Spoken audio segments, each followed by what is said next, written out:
Missed an episode of your favorite podcast? Choose from over a decade of content in our archives, not just the latest episode. All free at gcnlive.com. This is your call to action. Get prepared, America. Economy, survival, energy, disasters. This is USAPrepares.com. Informative radio, educational radio. Interact now by emailing instructor@USAPrepares.com or text at 434-390-7953. Class, please take your seats. Now, your instructor, Vincent Finelli. Everyone all set, cocked, locked, blissed? Dr. Shealy, are you blissed? Yes. Loud enough? Yeah. Dr. Shealy, thank you so much for inviting me to your birthday party. That was great. I really had a fun time. And, you know, I got to tell you, it was delightful being seated next to you. It really was. And we were offered our choice of seats, and I sat next to you, and I didn't get ejected. Now, Vincent. It was a hoot. Are as close co-pilots, if you will, of the boat as can be.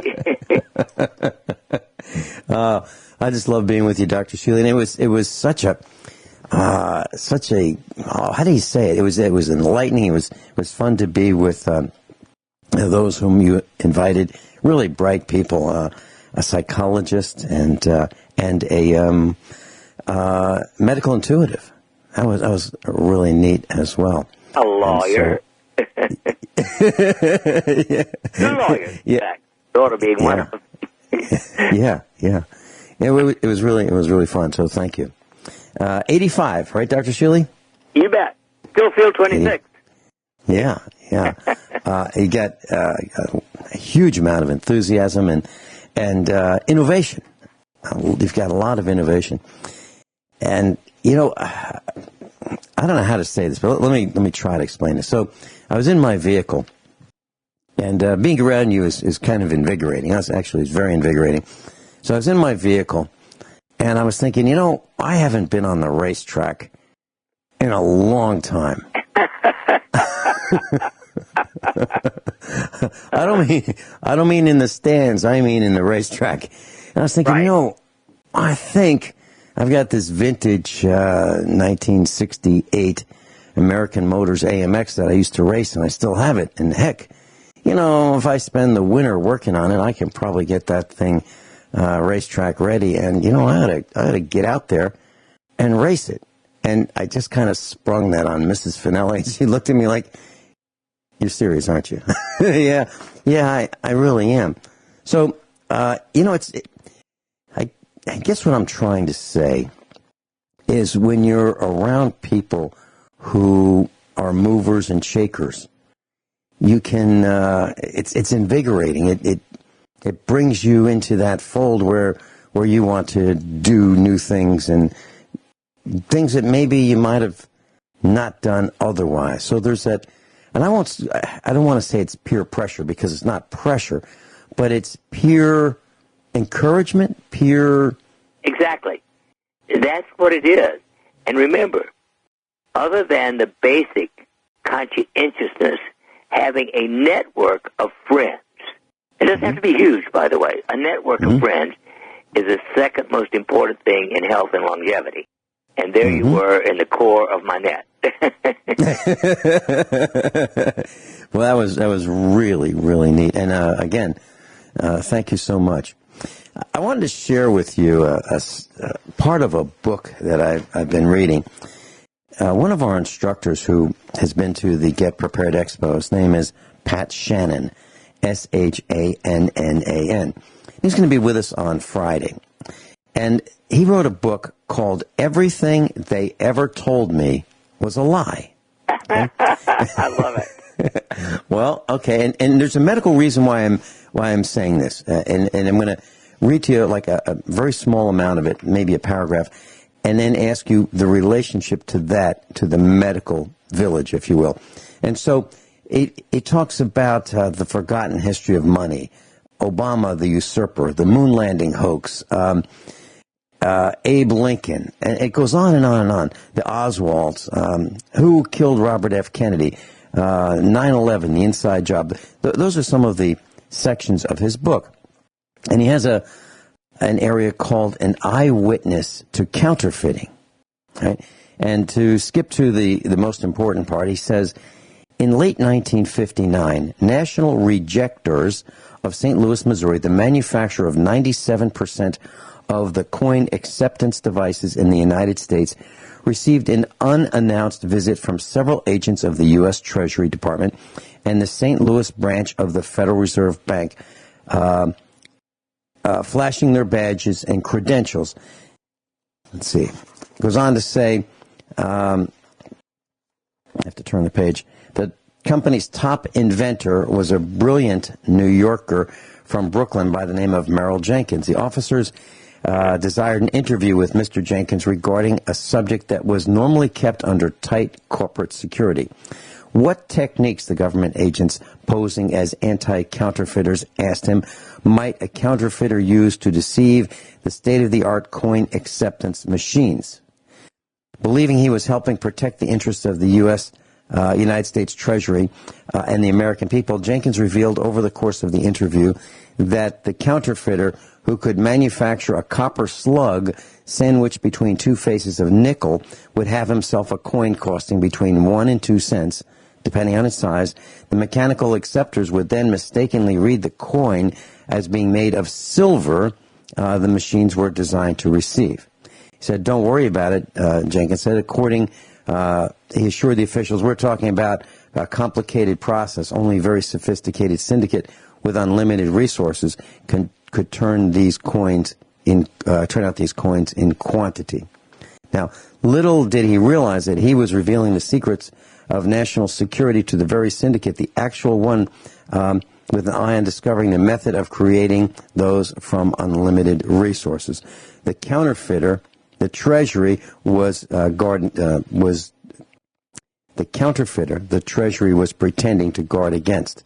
So what happened was that when the Coinage Act of 1965 began turning out those coins, the dime, the quarter, the half-dollar denominations, the middle-aged inventor was shocked.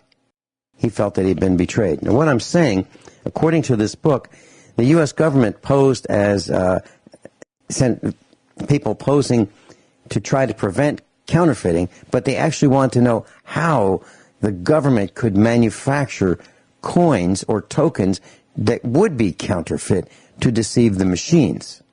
Meaning, so if you put your dime in a Coke machine, or you put your coins, silver coins, in a real a machine that would dispense items that you'd be purchasing from these machines, the government wanted to know how they could be counterfeited. And then the next thing that happened was the government counterfeited their own silver coins.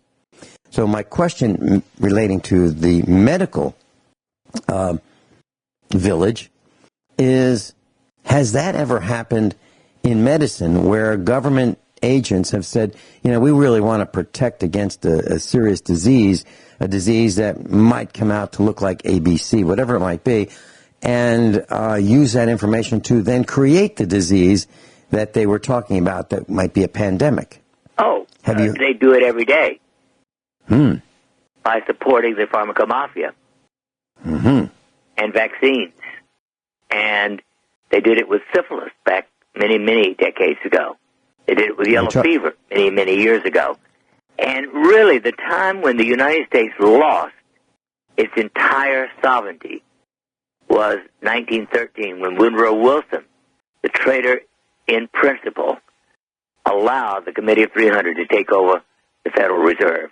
The Federal Reserve is unconstitutional. At your birthday party, you were telling about the committee. Can you share with us your thoughts about the committee, what they do, how they operate, and so forth? Because I thought what you said in my presence was absolutely brilliant.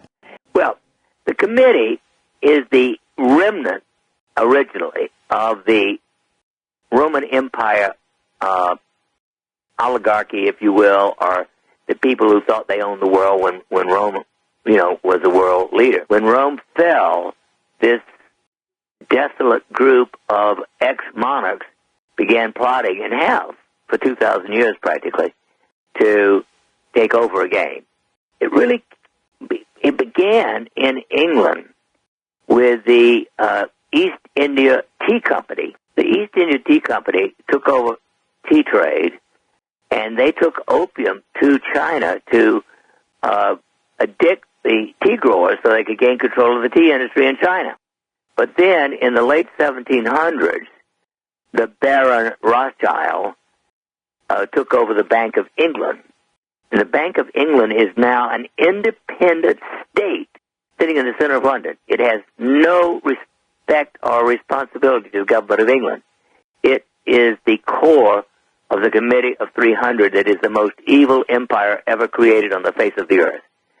Saddam Hussein is kind compared to Hitler, Stalin. All of them are kind compared to the Committee of 300. How do we find out who these people are? Well, the best place to read it is John Coleman's book. John Coleman has written a book which is in at least fourth edition called The Committee of 300 by John Coleman, Coleman. And I've got the second edition. It's available on the Internet. Anybody who wants the second edition, I'll be happy to give them a link to it. But the fourth edition is much longer.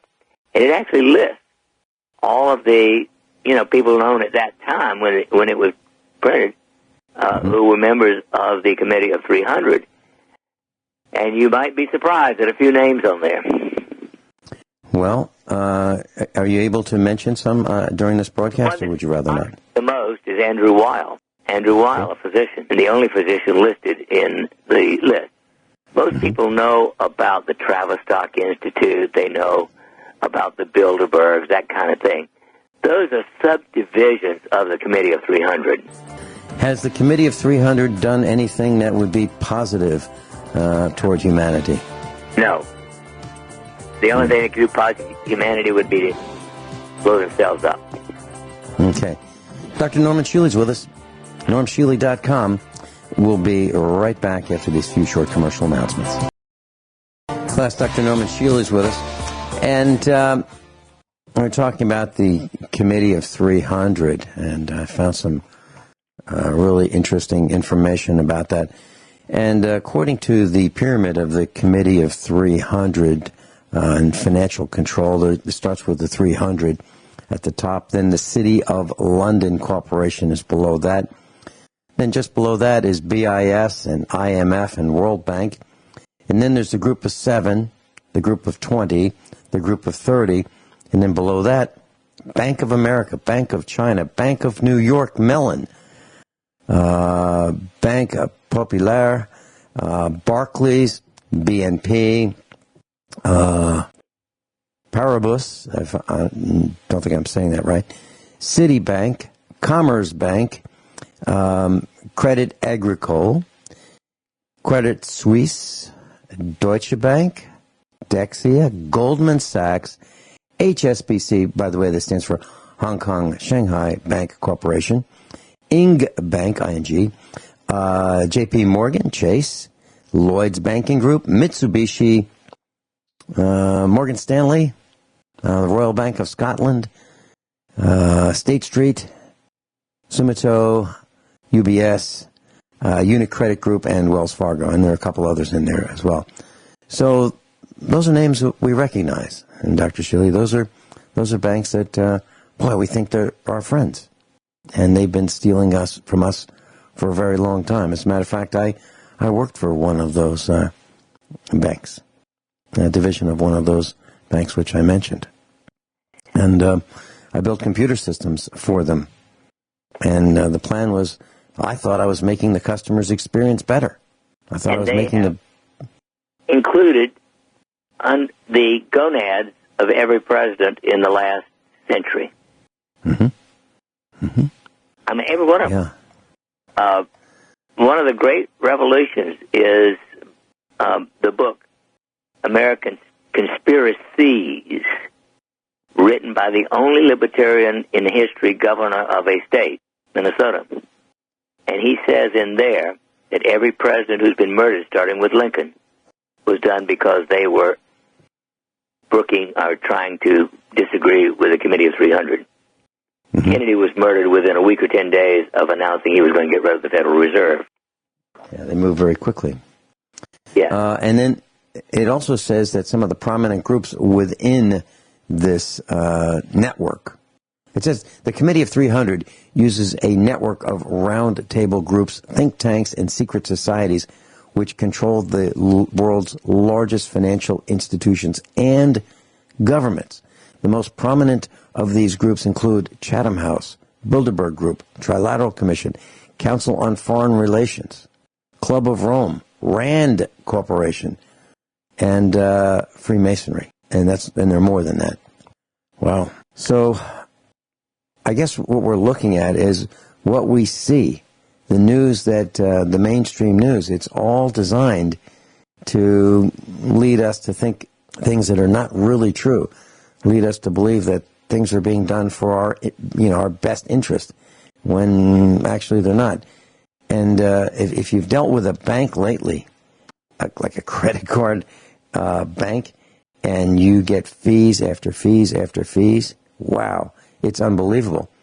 And I can tell you that I dealt with one of those banks, and we pay, Mrs. Finelli and I have been paying our credit card bills every month in full, no interest. We don't carry interest. We just pay the bill in full every single month, and we've done that for a couple decades with one of these credit cards. And over last Christmas, there was a couple-day delay in them receiving our payment in full, just a couple days. And they hit us with a $25 late fee. I sent them a note saying that I was paying the bill in full, but not the $25 late fee with our next statement. That $25 late fee grew to about $300 in less than a year. That's what these people do. They're evil. And the only way I could stop it, I mean, the telephone calls would come every day. Every single day these people would call us. There was no stopping it until I called them and told them, stop it. They finally stopped it. But the statements kept coming, and the amounts kept getting greater and greater. And what I did was I literally wrote them a dispute.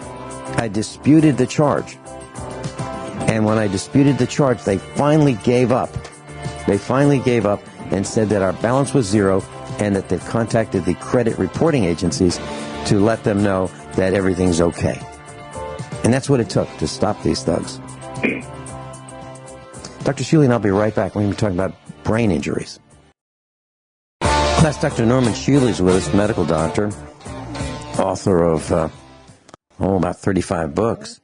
And if you'd like to go to his website, normshealy.com, NORMSHEALY.com. You can sign up for the newsletter. It's free.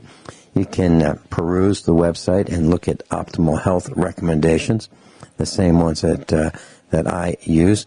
And you can find the supplements that I consume as well. I buy them from Dr. Norman Shealy. And, one of the ones that I really like is it's called Youth Formula. It's a vitamin C with MSM. Absolutely is fabulous. I take it before the broadcast. I take it before lunch, and I take it around dinner time. I take probably a little more than most. I take 6 grams of that a day, which would be 6 capsules a day. Dr. Shealy, would you say that might be a little more than is recommended for most people, or is it still okay? Well, 6 capsules a day. Okay, of course. But for the average person, I recommend just 4 a day. But certainly, if it's safe to consider 6. Mm-hmm. Mm-hmm.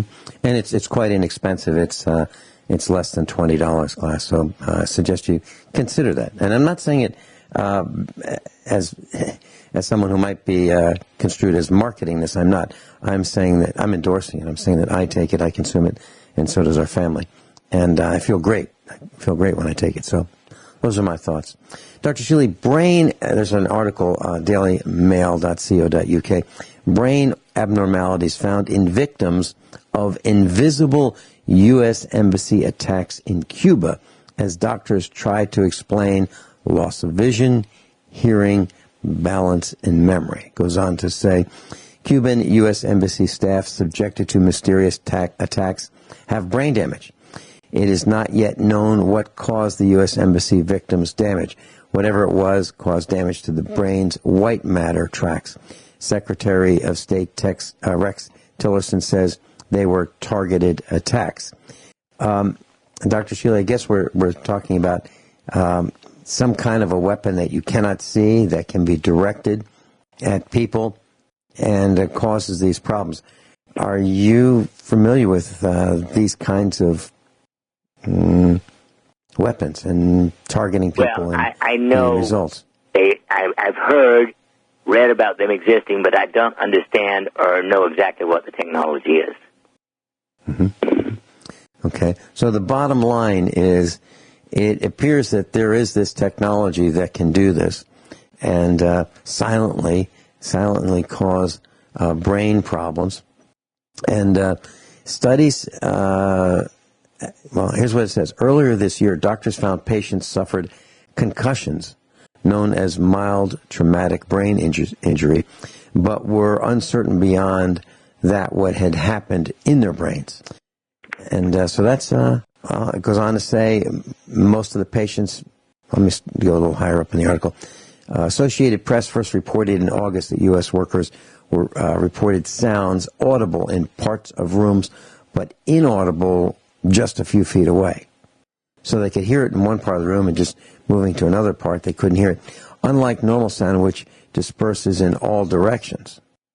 Doctors have now come up with such a term for these incidents, and they call it directional acoustic phenomena. Directional acoustic phenomena. Most patients have fully recovered, some after rehabilitation and other treatment, officials say. Many are back at work. About a quarter had symptoms that persisted for long periods of time or remain to this day. So it's something to think about, class, that, these sounds can go through rooms, or this weapon can pierce walls and can cause problems. And if you're looking for bleeding, you're probably not going to see it. It says most frequently reported sound patients heard was a high-pitched chirp or grating metal. Fewer recalled a low-pitched noise like a hum. Some were asleep and awakened by the sound. Even others sleeping in the same bed heard nothing, or in the same room heard nothing. Vibrations sometimes accompanied the sound. Victims told investigators these felt similar to the rapid flutter of air when the windows of a car are partially rolled down. Those worst off knew that right away that something was affecting their bodies.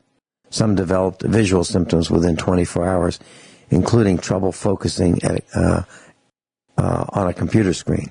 So it's a not fully understood weapon, at least by those on the receiving end of this.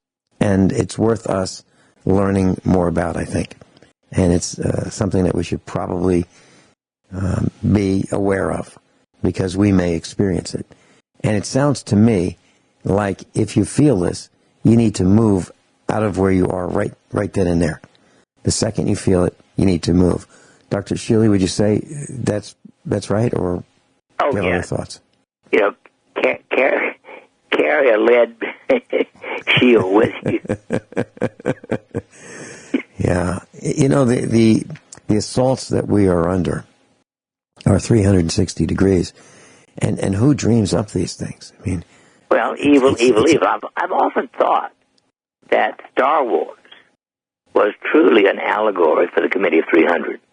The evil empire is the Committee of 300. Mm-hmm. And if you extrapolate this, people are acting more violent, at least in my opinion, than ever before.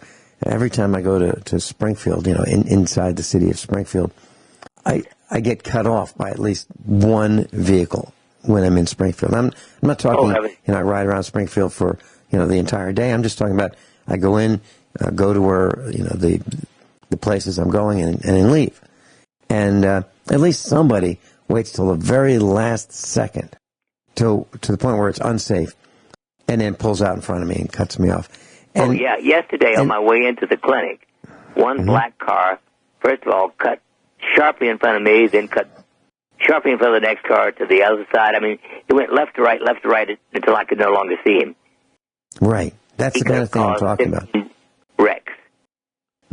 That's what I'm talking about. Everybody was on their toes. And it's not necessary, because how much farther did that guy get in front of you? Oh, I don't know, maybe 500 feet by the time, all the shenanigans were accomplished. I mean, it's not necessary. And then people, show me their fists. They cut me off. They show me their fists. And it's not like I'm intentionally doing anything. I'm just driving. They give me the finger. It's unbelievable, the kind of things that... Vince, insanity has no understanding. By definition, crazy is crazy. I was with Mrs. Finelli, and we were at Lowe's in Springfield, and there was this guy with this small vehicle, a small car, and he was tying 2 sheets of plywood to the roof, like in the one rope, if you will, thin rope, really thin, from like the front bumper to the back bumper. Okay, across, and then one across. It tied up like a present, a Christmas. So I looked at him, and I was walking with Miss Finelli, and I stopped. And I turned toward him, and I said, "Do you need some help? Would you like some help?" And what I was really saying is, that's an insane way of tying this up, because it's going to go airborne. And he said, "No," and I'm okay. That's all right. So I kept walking, and I stopped. And I turned toward him again, and I said, "Have you ever done that before?" And he said, "Oh, yeah, all the time."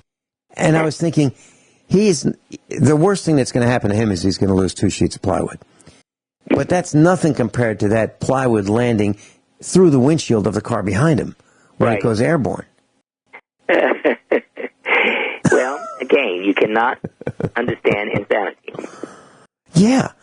I really don't get it. There are plenty of better ways. I mean, if he was determined to go down the road with this, there are plenty of better ways to tie it, rather than one little thin piece of rope front to back and one, across from one side door to the other side door. I mean, I wouldn't even think of leaving the parking lot like that. But okay, and then as we extrapolate even further, there's a headline that says airlines are physically restraining more drunk and unruly passengers. So people what are they thinking? I guess that's kind of a silly question. They're not thinking. But getting in an aluminum tube, going airborne with this thing, being trapped in there, you can't get out, and then becoming unruly, what's going on? And it seems to me that more and more people are becoming more and more violent. And the airlines are literally, physically restraining people, duct taping them to the seats and things like that. Pretty soon, they're going to be traveling with handcuffs, if they're not already, tie wraps that are like handcuffs. There'll probably be retrofitted seats with little spots where you can attach a handcuff so that you can't rip the arm off the seats. I can see this coming. Actually, I can see a brig in the airline, maybe in the back, converting the back part of the plane to a jail. I can see this because people are becoming more and more unstable. Dr. Shealy, do we know what this is? Is it the cell phones? Is it the drugs they're on? Is it the lack of nutrition? Is it the pressure? Is it all of the above? What might all this be? I don't know. The world is in chaos. Actually, it's been going in chaos, I guess, for 104 years at least, since Woodrow Wilson joined the secret committee of 300. But basically, I think it reached the current peak when George Bush invaded Afghanistan and Iraq. I said, he has just started a 100-year war. And it's still going. When we come back, Dr. Shealy, I'd like to suggest that we talk about tinnitus and how people who have gone to concerts People who shoot firearms, pistols, at a pistol range, for example, without hearing protection, have this condition and what it does. We'll be right back. Shealy, I was thinking about the time I was seated next to, I was in the middle. My son was on my right and Mrs. Finelli was on my left, and we were at the annual Board of Directors election meeting, the annual meeting of the Electric Cooperative in August, and there was this band playing on this small stage, and there were probably, I don't know, close to a couple thousand people there. And my son turned to me and he said, "Wow, Dad, the one time I didn't bring my earplugs with me or my hearing protection with me." And now the reason I'm saying this is because we have hearing protection with us most of the time.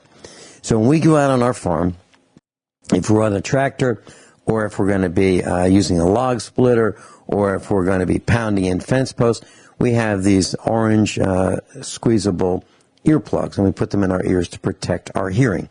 When I'm on the radio, I have a set of headphones on, like I do right now, and the volume control is set to the absolute minimum for me to be able to hear what's going on. I don't blast it because I know that I'll damage my hearing.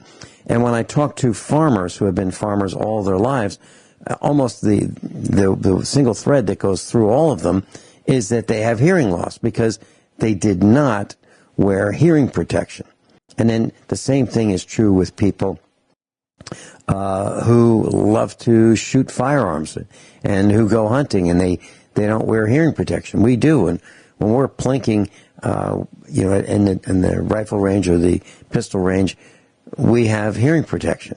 Well, there's this lady who worked as a disc jockey, and she now is telling the world that, heck, going to these concerts and these loud music concerts have damaged her hearing, and she has tinnitus, which leaves her with a constant whistling sound in her ears because of the years of going to these loud music concerts.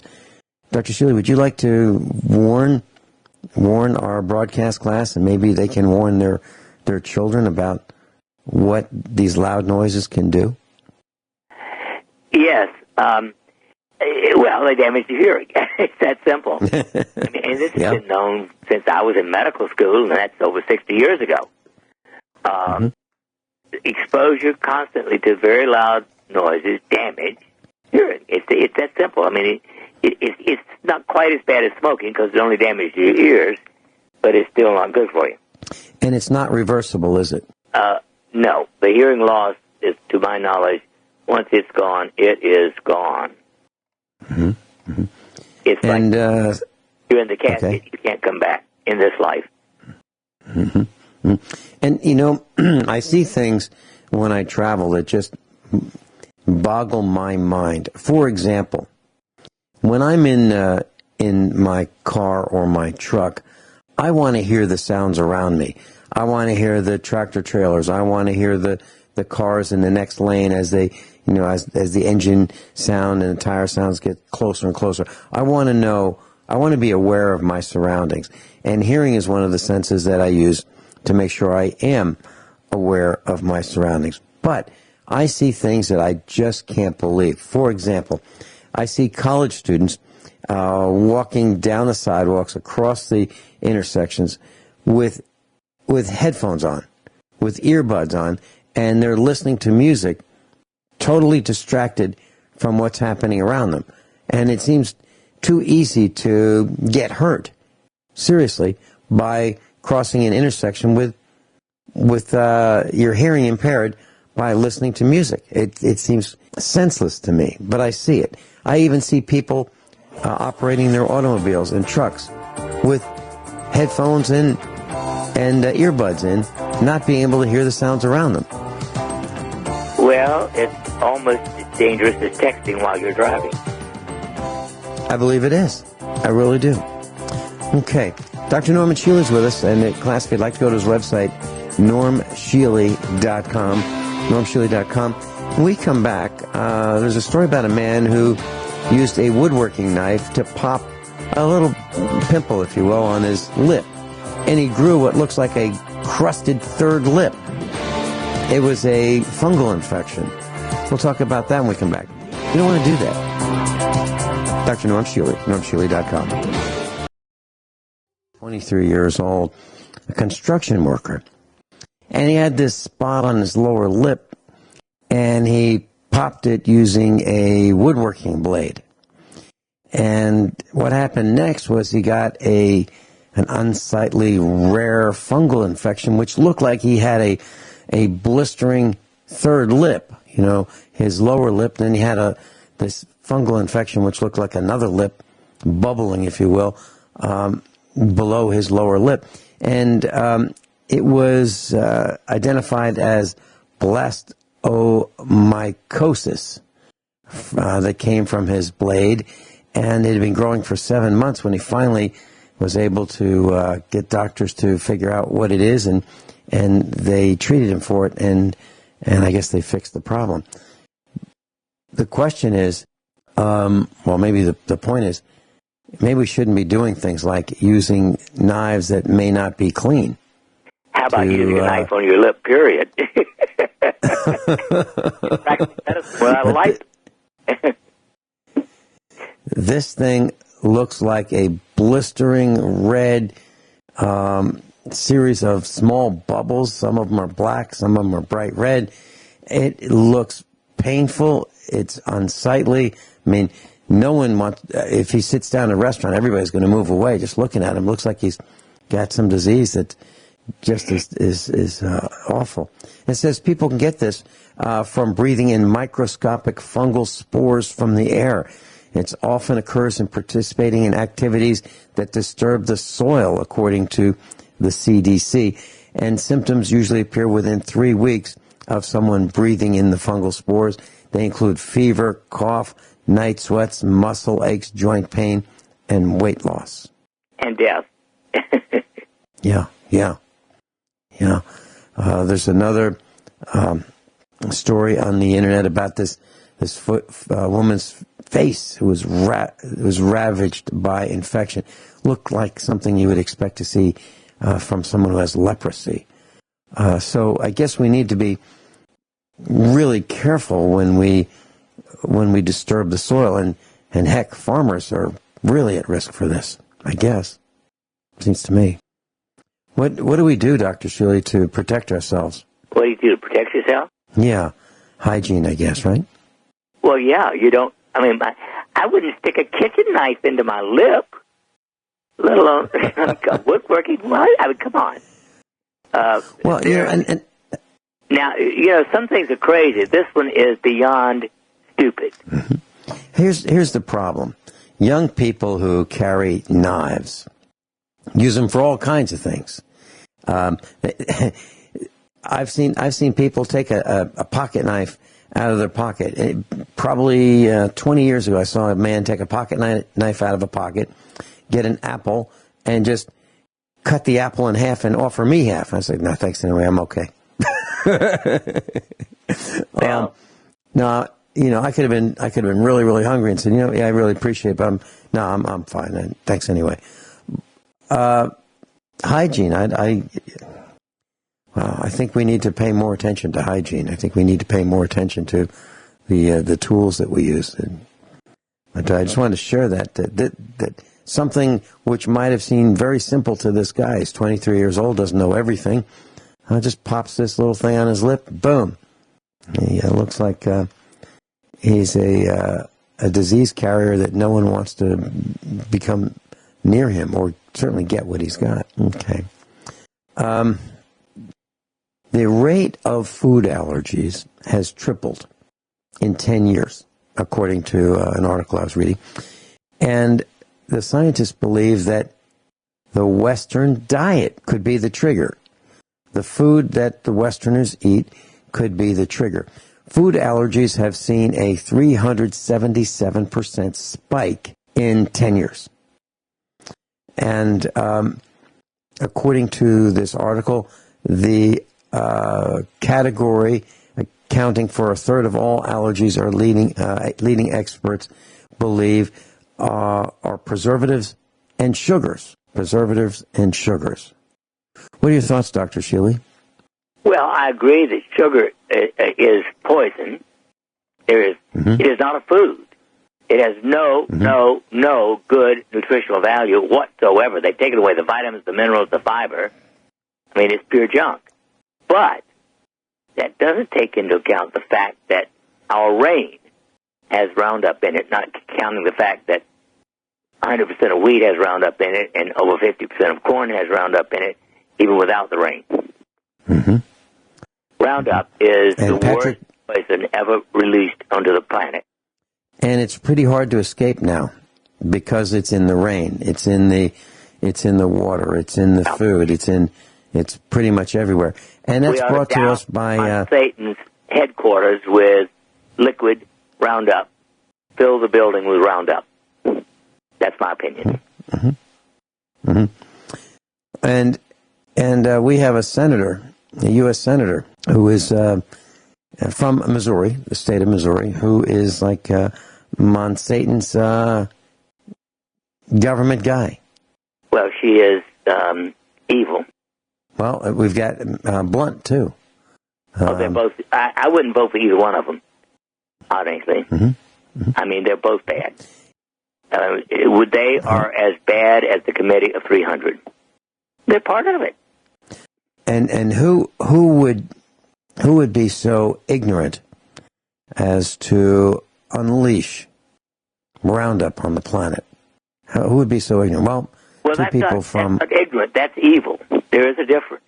So you believe they actually know? An IQ of 90 or above, and we assume that at least that, has to be evil to do that. So, what do you call a lawyer with an IQ of 100? That would be Your Honor. What do you call a lawyer with an IQ of 50? That would be Senator. Right.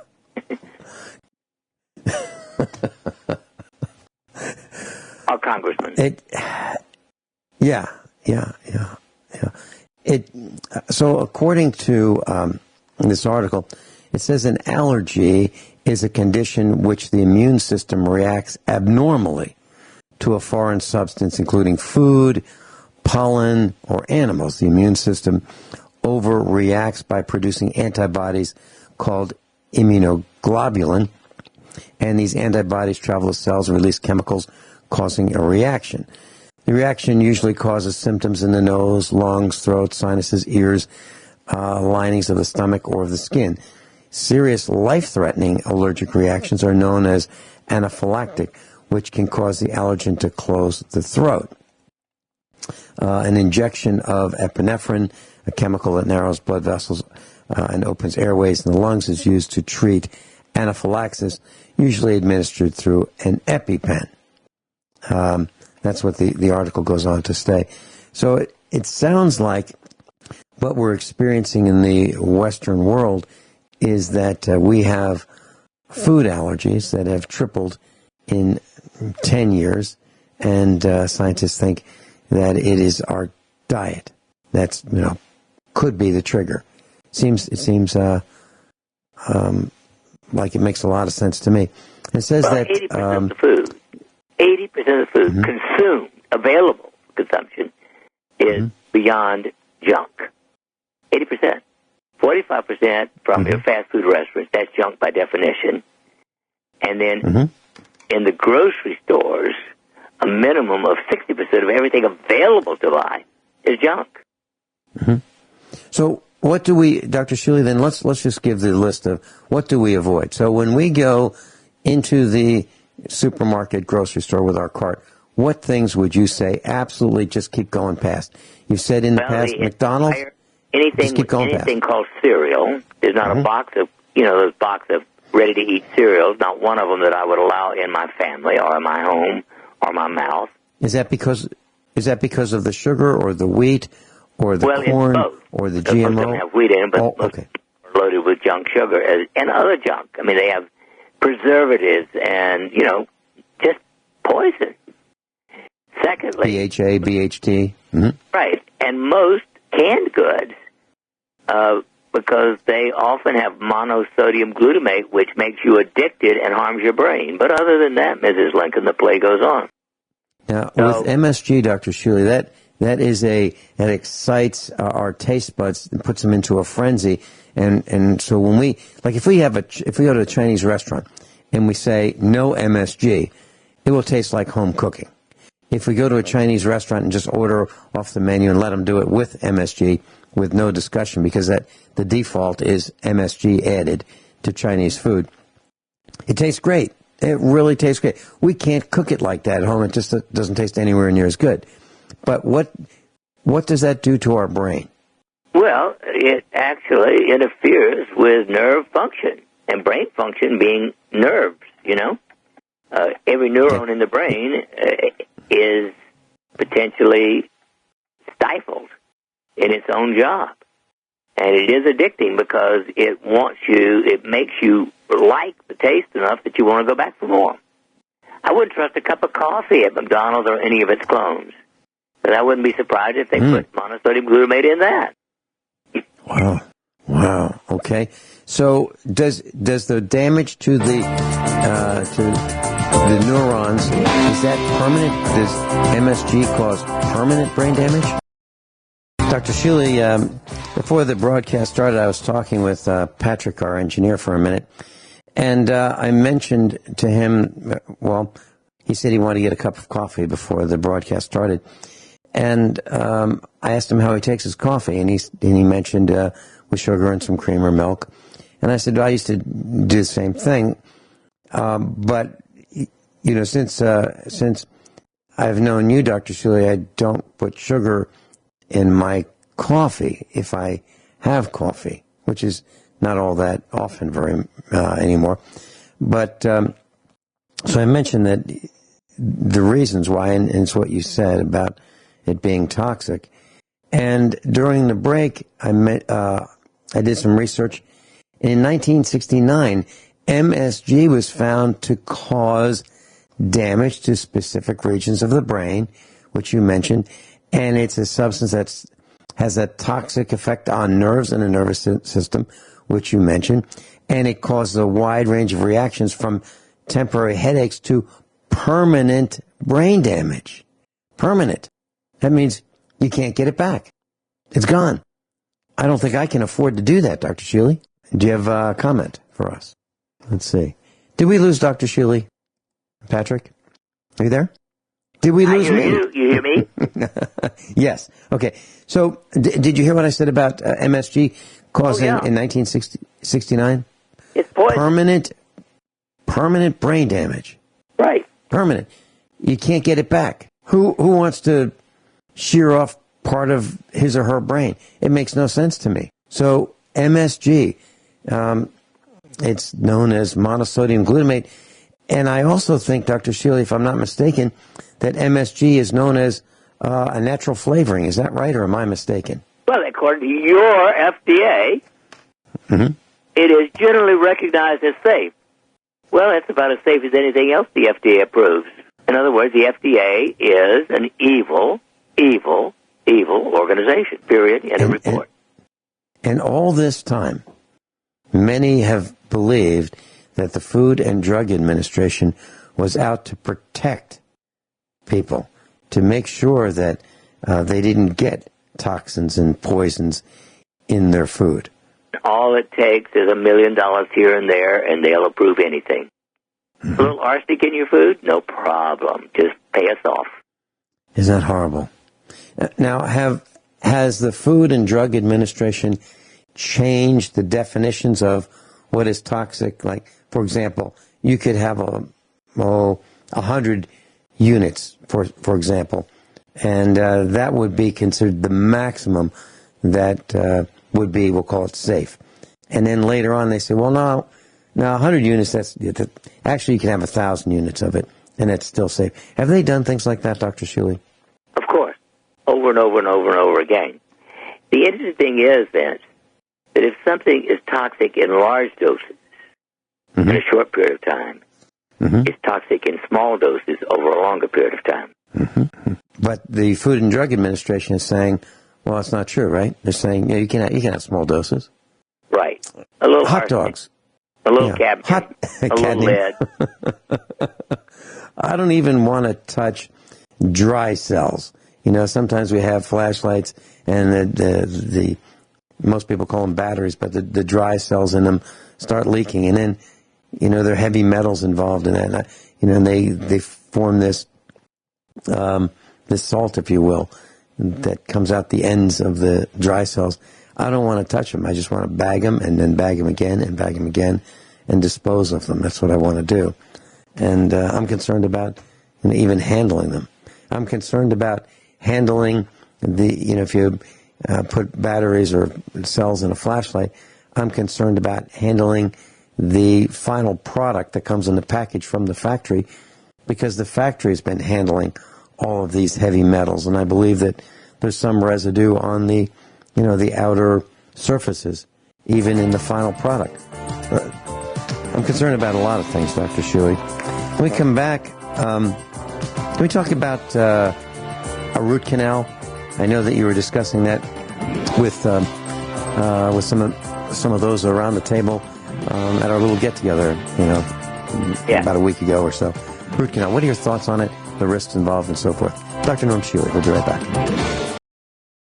Dr. Shealy, you were at the dining room table, and we had a number of instructors over for Thanksgiving, our Thanksgiving, which was on a different day, and I believe you were asked about a root canal during the table discussion. What were your thoughts on a root canal? Well, my belief is that if it is well done and all of the rotten, if you will, decayed tissue is carefully removed, that a root canal is better than taking out the tooth and replacing it with a foreign body. Mm-hmm. Mm-hmm. I personally have 3 of them. The oldest is over 30 years old. I never had a problem with them. Now, I have to say, if you're going to have sloppy habits, if you're going to eat junk, if you're not going to sleep well, if you eat a lot of sugar, if you smoke, well, look, you're already committed suicide. Pull the plug. I mean, you can't expect the root canal to work if you've got sloppy health habits. Nothing works if you've got sloppy health habits. That's a very, very interesting point. And when you say you've already committed suicide, you've taken the slow road to suicide with smoking, right? Exactly. It's still suicide. Mm-hmm. Mm-hmm. Mm-hmm. So we've got to get those who are still smoking to understand that they are committing suicide slowly. And we've talked about this, Dr. Shealy. I remember, being at the bus stop in the early days of school. I was a lot younger, and one of the guys a little older than I was smoking at the bus stop, and obviously way before 18 years old, way before that. And he said, it's no big deal. You only lose 7 years off your life. What's 7 years?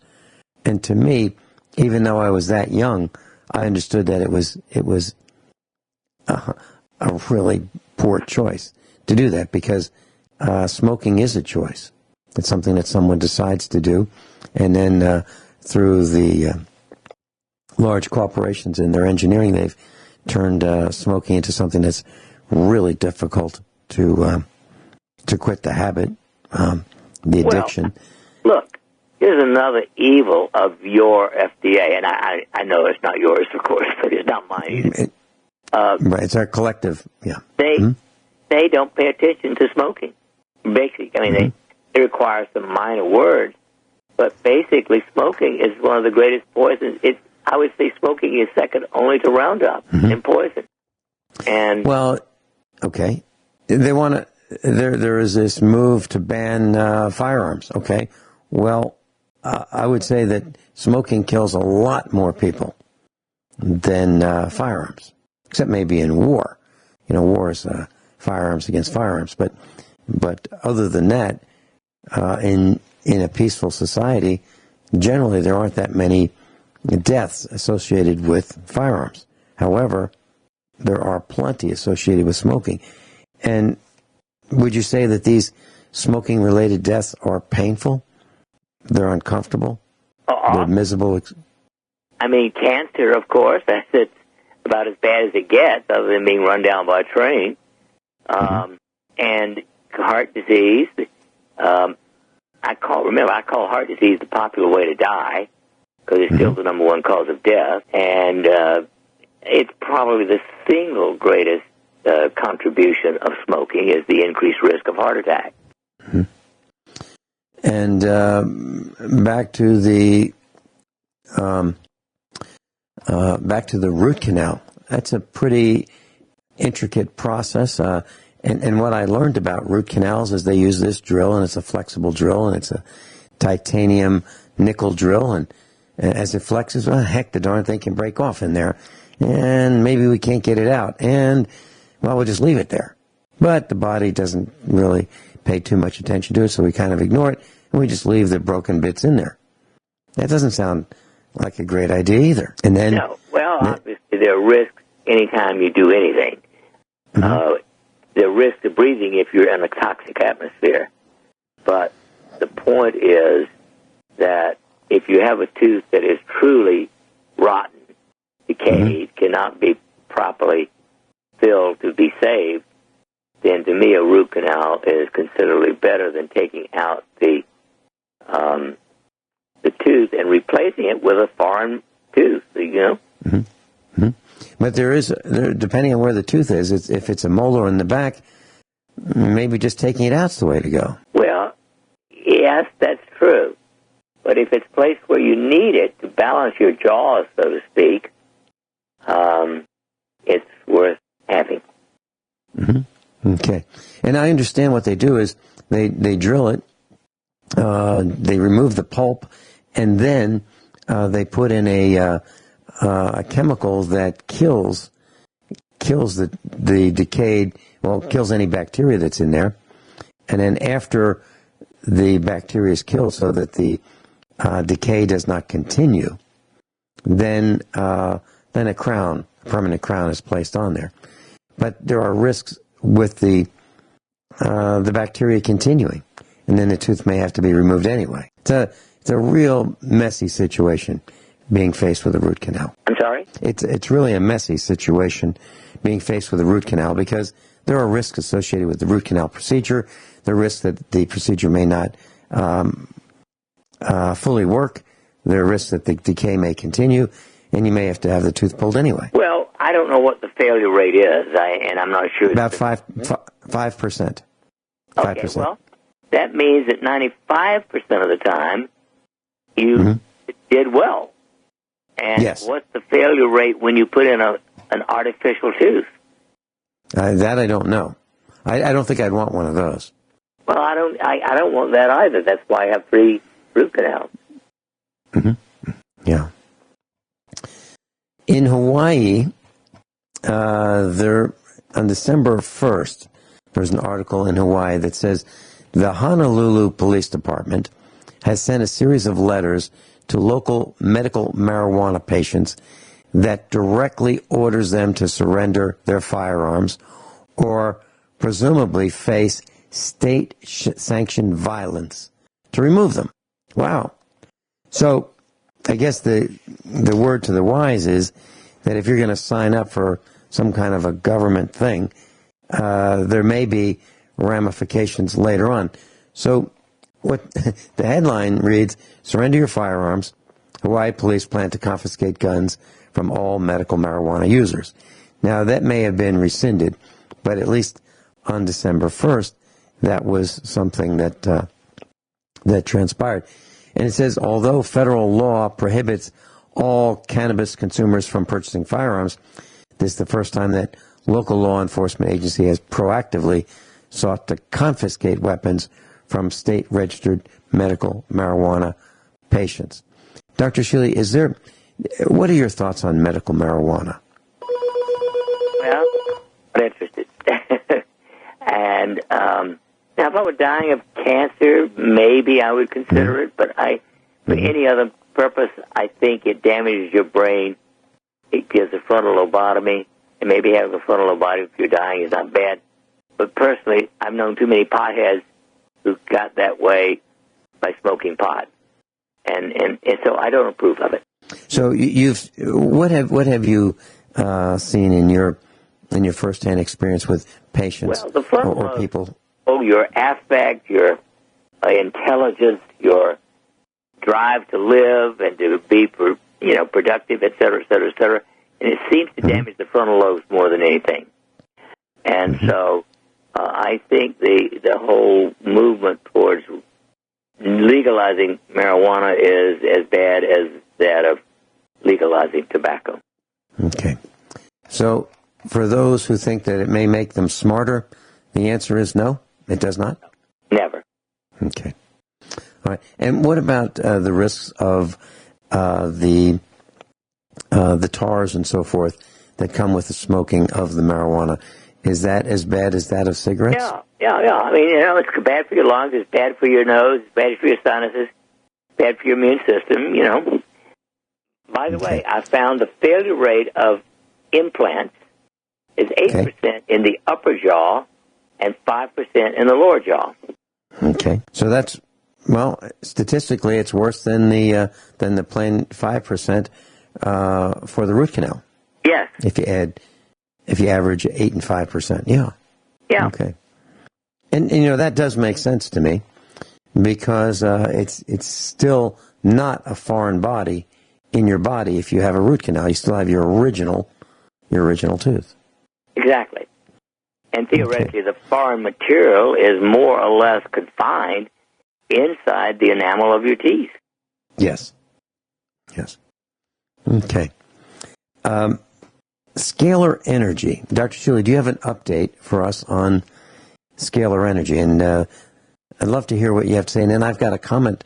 Let me just say what I've learned. We have a friend who is in the dental business.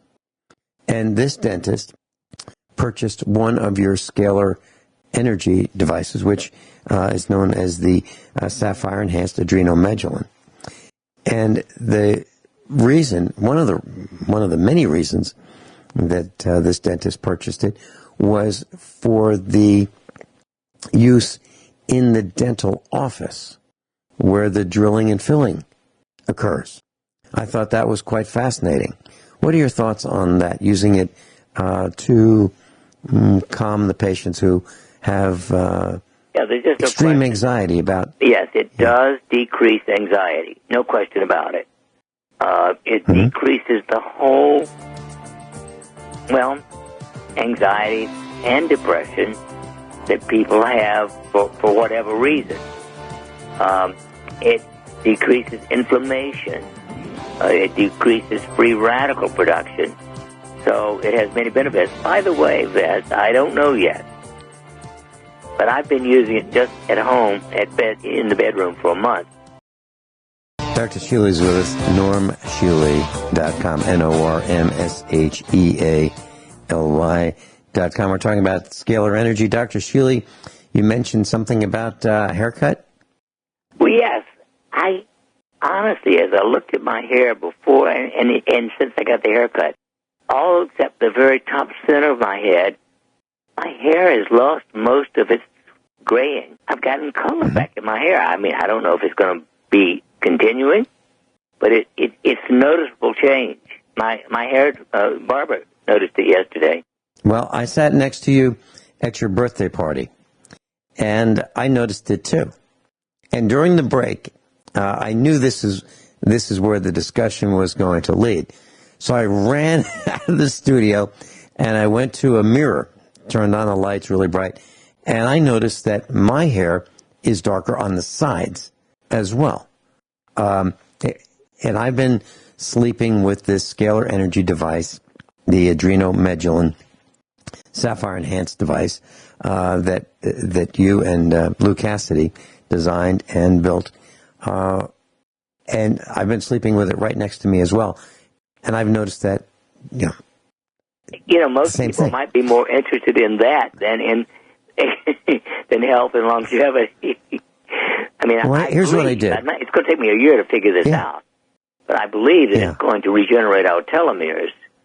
And I've switched what I've been doing with the bliss oils, etc., to using the scalar, and I'm doing that on 10 or 12 people, and we will know within a year. By the end of next year, we'll know whether it actually regenerates your telomeres.